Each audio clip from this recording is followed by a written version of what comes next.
no seminário, compartilhando e tendo a certeza de que eu não estou ali por acaso, mas pela vocação. E eu agradeço ao Senhor, né, pelos nossos seminaristas aqui, pessoas que têm somado, né? Nós agradecemos muito ao Senhor pela vida de Marcelo, pela vida de Rodrigo, pela vida também de Robson, que não pôde estar aqui hoje.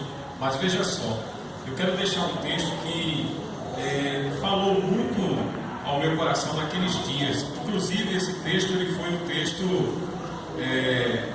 dos formandos, né, na época da nossa irmã Joselita. Muito interessante, né? Foi da turma de Helder, dos pastores. 1 Timóteo capítulo 1, versículo de número 12, que diz assim: sou grato para com aquele que me fortaleceu, Cristo Jesus nosso Senhor, que me considerou fiel, designando-me para o ministério.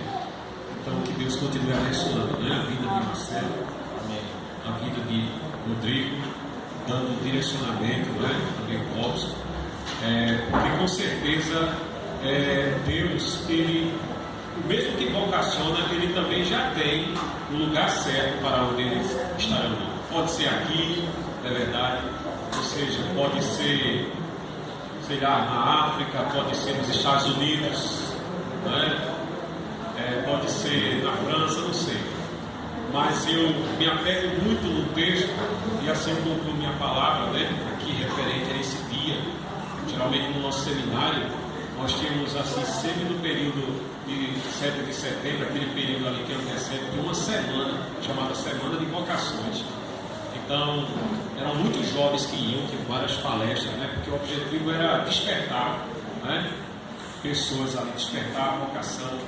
E eu me lembro muito assim desses momentos. Eu quero deixar o texto para mostrar o que pode acontecer, segundo a palavra, com a vida daqueles que são vocacionados. O que acontece?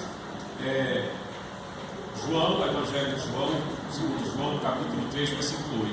O vento sopra aonde quer, ouve a sua voz, não sabe de onde vem, nem para onde vai. Assim é todo aquele que é nascido do Espírito. Amém. Então Deus é que dá direcionamento. Amém. Amém? Amém. Vamos orar? Vamos colocar de pé. E eu quero passar também aqui, eu queria convidar aqui os dois presbíteros, né, e o nosso diácono Heleno. Vem aqui, Heleno. Nossos presbíteros, né, nossos oficiais. Cadê a nossa diaconisa? Está ali, né, nas atividades, né? Deixa ela ali.